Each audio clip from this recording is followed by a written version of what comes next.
খেলাফতবিহীন উম্মাহ এক শোচনীয় ক্ষতির ইতিহাস। যেদিন মুসলিম উম্মাহর মাথার মুকুট খেলাফত খসে পড়ল, সেদিন থেকেই যেন এক অনন্ত অন্ধকারে নেমে এলো বিশ্বজুড়ে ছড়িয়ে থাকা মুসলমানদের ভাগ্যে। একতা ভেঙে খণ্ড বিখণ্ড হয়ে গেল তারা। যারা একদা আল্লাহর দিন প্রতিষ্ঠার জন্য অপ্রতিরোধ্য স্রোতের মতো এগিয়ে যেত, তারা আজ দিকহারা হয়ে গেল, নেতৃত্বহীন, নিপীড়িত হয়ে গেল। ভারত উপমহাদেশের কথা বলুন, যেখানে মুসলমানরা একসময় মুঘল সাম্রাজ্যের সোনালী প্রাসাদ গড়ে তুলেছিল, সেখানে ব্রিটিশ ঔপনিবেশিক শাসন তাদের সম্পদ লুট করে নিল, শাসন ক্ষমতা কেড়ে নিয়ে পরিণত করলো এক নিপীড়িত জনগোষ্ঠীতে।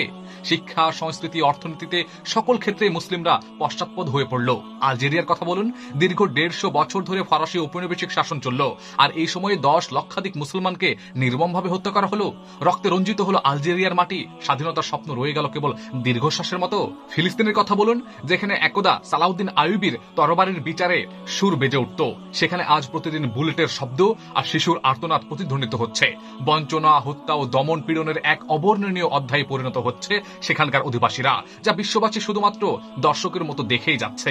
কাশ্মীর ও ভারতের কথা বলুন, মুসলমানদের নিপীড়ন সেখানে থামছেই না। একদা যেখানে শাসকের আসনে ছিলেন মুসলমানরা, সেখানে আজ তারা শুধুমাত্র দ্বিতীয় শ্রেণীর নাগরিক, ছোট নাগরিক হিসেবে পরিণত হয়েছে। তাদের রক্তে রঞ্জিত হচ্ছে দিল্লির রাজপথ, তাদের ঘর বাড়ি পুড়িয়ে দেওয়া হচ্ছে নির্বিকার ভাবে, আর আমরা চেয়ে চেয়ে দেখছি। বসনিয়ার কথা বলুন, একটি জাতিগোষ্ঠীকে নির্মূল করার ঘৃণ্য অপচেষ্টার সাক্ষী হয়ে আছে বসনিয়ার ভূমি। মুসলিম পরিচয়ের কারণে হাজার হাজার মানুষকে গণকবরের অন্ধকারে নিঃশেষ করে দেওয়া হয়েছে। উইঘুরের কথা বলুন, উইঘুরে মুসলমানদের নির্যাতন কথা বলার আর কিছুই নেই। চীনের বন্দি শিবিরে মানবতা হিসের এক নির্মম অধ্যায় রচিত হচ্ছে, যেখানে কেবলমাত্র আল্লাহ বলার অপরাধে মানুষকে নিক্ষিপ্ত করা হয় নির্যাতনের অগ্নিকুণ্ডে।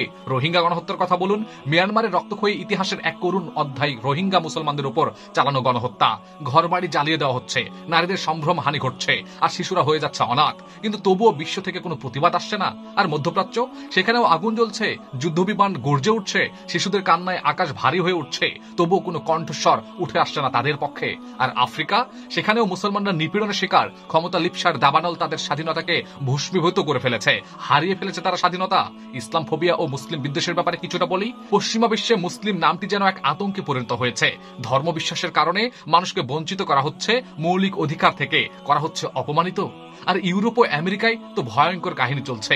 বিচারের নামে চলছে প্রহসন, বিচারের নাম করে মুসলমানদেরকে টার্গেট করা হচ্ছে, ইসলামকে উপহাস করে তৈরি করা হচ্ছে সিনেমা, লেখা হচ্ছে বিকৃত ইতিহাস, মুসলমানদের ধর্মীয় অধিকার প্রতিনিয়ত খর্ব করা হচ্ছে। আর আফগানিস্তান ও পাকিস্তানের কথা, সোভিয়েত আগ্রাসন বলেন, মার্কিন বোমাবর্ষণ বলেন, যতবারই কোন সাম্রাজ্যবাদী শক্তি বিশ্ব নিয়ন্ত্রণ করতে চেয়েছে, ততবারই মুসলমানদের উপর আঘাত ঢেলেছে, আঘাত করেছে তারা। আর সেকুলার শাসন ব্যবস্থার চাপের কথা না বললেই নয়। খেলাফত বিলুপ্ত হওয়ার পর থেকে মুসলিম বিশ্বের ধর্মহীন শাসন ব্যবস্থা চাপিয়ে দেওয়া হয়েছে সকলের উপর। শিক্ষা থেকে ইসলামের গৌরবময় ইতিহাস মুছে ফেলা হয়েছে, মসজিদগুলোকে পরিণত করা হয়েছে জাদুঘরে।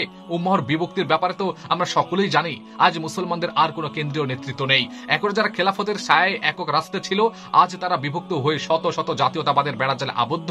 কেউ কারো জন্য দাঁড়ায় না, কেউ কারো জন্য ভাবে না, কেউ কারো পাশে দাঁড়িয়ে প্রতিবাদ পর্যন্ত করে না। খেলাফতের পতন কেবল একটি রাজনৈতিক পরিবর্তন ছিল না, এটি ছিল একটি মহা বিপর্যয়, যা মুসলমানদের একতা, শক্তি ও মর্যাদাকে ধূলিসাৎ করে দিয়েছে। কিন্তু এই অন্ধকারের শেষ আসলে কোথায়? মুসলিম উম্মাহ কি পুনরায় একতাবদ্ধ হতে পারবে? সময়ের অপেক্ষা। ইতিহাসের পুনরাবৃত্তি হবে কিনা, সেটাই এখন দেখার পালা। আপনার কি মনে হয়?